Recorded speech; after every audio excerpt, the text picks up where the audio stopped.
Alors, on parle beaucoup des services de sécurité intérieure israéliens en ce moment, à la fois à cause de la polémique qui les oppose à l'armée israélienne, dont on vous a parlé tout à l'heure, mais également en raison des événements sécuritaires, des attentats qui se sont déroulés cette semaine. Voici tout de suite un entretien avec l'ancien chef des services de sécurité intérieure du Shin Bet ou Shabak.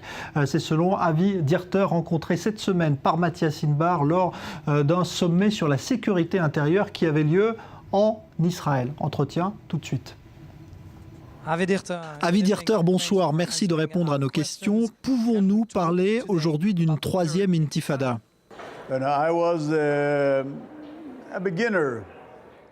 J'étais débutant, ou presque débutant à la première intifada en décembre 1987.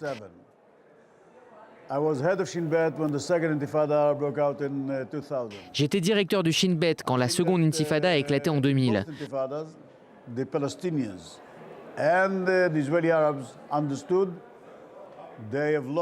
Je pense que dans les deux intifadas, les Palestiniens et les Arabes israéliens ont compris qu'ils avaient beaucoup perdu et qu'ils auront encore plus à perdre d'une troisième intifada. Quand on dit « ils », il faut être précis. Je ne sais pas qui sont « ils ». Ils, ce sont ces milliers de jeunes individus soutenus par des adultes et qui tentent de donner libre cours à leur instinct.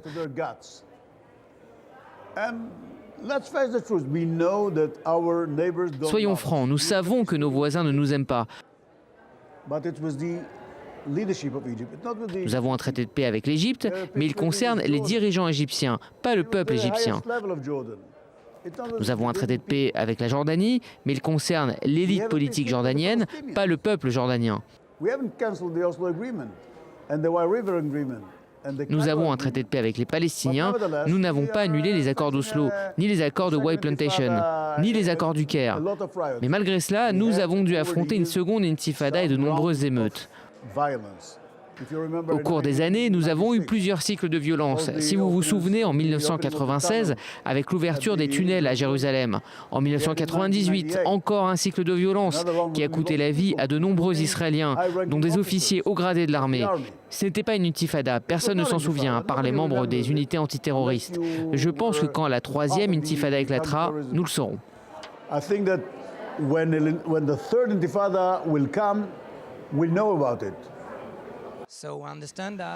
Donc je dois comprendre que vous êtes d'accord avec le chef de la police Danino qui ne parle pas dans la presse de troisième intifada.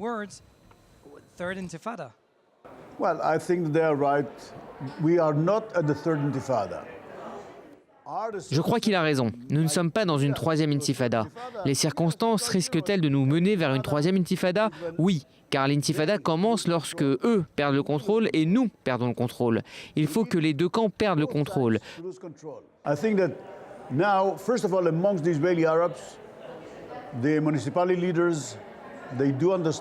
Je pense que maintenant, nous avons déjà les maires des localités arabes israéliennes qui comprennent qu'ils ont énormément à perdre. Je ne m'en fais pas pour l'autorité palestinienne. Ils savent exactement ce qui s'est passé pendant la deuxième intifada. J'étais le chef du Shin Bet. Je peux vous dire que j'ai entendu Yasser Arafat lui-même dire clairement que la plus grande des pertes encaissées par les Palestiniens pendant la deuxième intifada, c'était Jérusalem. During the second intifada was Jerusalem. They've lost all their assets in Jerusalem, to remind you.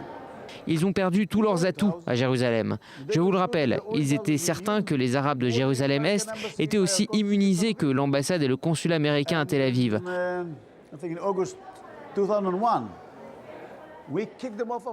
En août 2001, je crois, on les a expulsés de Jérusalem. Ils ont perdu Jérusalem parce qu'ils n'ont pas essayé de freiner les terroristes et c'est le peuple qui menait l'intifada.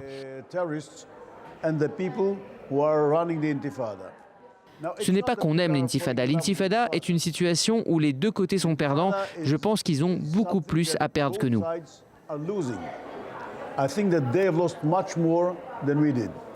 Mais la question est-ce qu'Israël a sa part de responsabilité dans l'escalade actuelle ? First of all, we have to differentiate. You have in Jerusalem Palestinians and you have in Israel Israeli Arabs. Tout d'abord, il faut bien différencier les choses. Il y a des Palestiniens à Jérusalem et des Arabes israéliens en Israël. Ce sont eux qui se différencient. Je me souviens d'avoir parlé avec des Arabes israéliens qui se sont rendus en pèlerinage à la Mecque.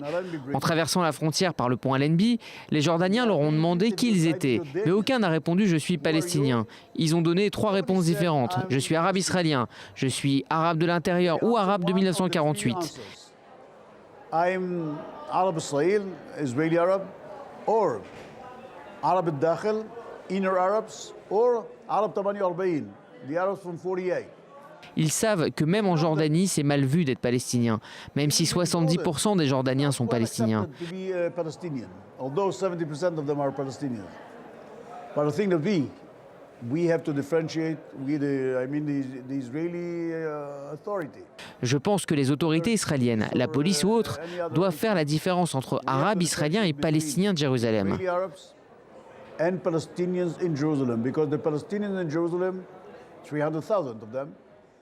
Les 300 000 Palestiniens de Jérusalem s'apparentent au gouvernement de Ramallah, tandis que les Arabes israéliens ne s'apparentent pas au gouvernement de Ramallah.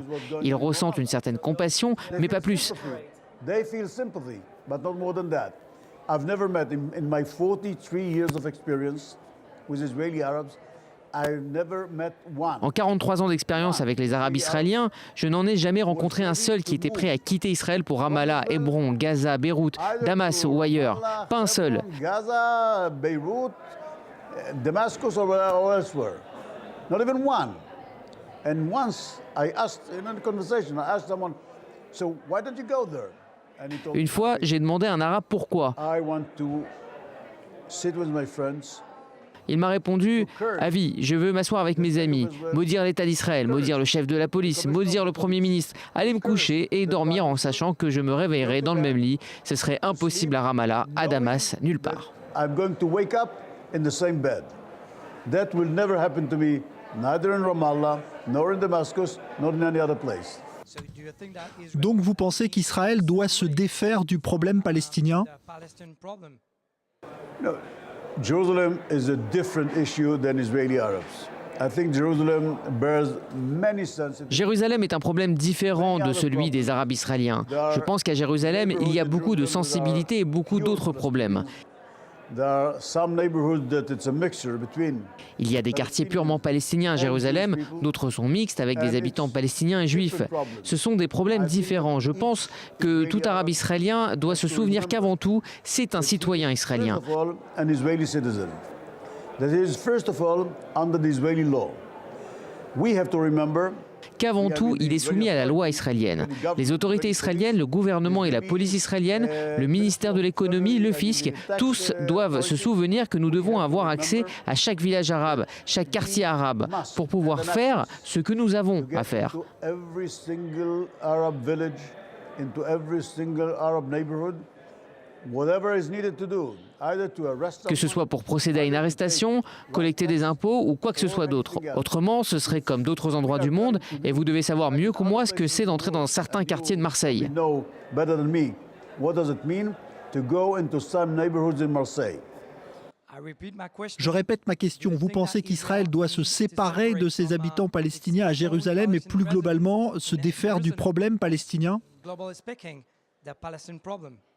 No, separation is not a recipe for. Non, la séparation n'est pas la bonne recette pour résoudre le problème. Comment je le sais? Nous nous sommes totalement désengagés de la bande de Gaza. L'État d'Israël a évacué 100% de la bande de Gaza. Left by the state of Israel. We are on the line of. Nous sommes sur les frontières de 67 tout le long de la bande de Gaza. Malgré tout, nous subissons une lourde activité terroriste de la part de Gaza, comme des tirs de roquettes. Cela prouve que la séparation n'est pas la meilleure façon, ni la seule façon de régler le problème. Nous devons prendre des mesures plus approfondies. To solve the problem, we need to do some more profound steps. Avi Dirter, ancien chef de l'agence israélienne de sécurité intérieure, êtes-vous optimiste face à ce que vit Israël aujourd'hui et ce qu'il pourrait vivre à l'avenir? My dear friend, Cher ami, au Moyen-Orient, un optimiste, c'est un pessimiste avec de l'expérience. with experience. Avi Dirter, merci d'avoir répondu à nos questions.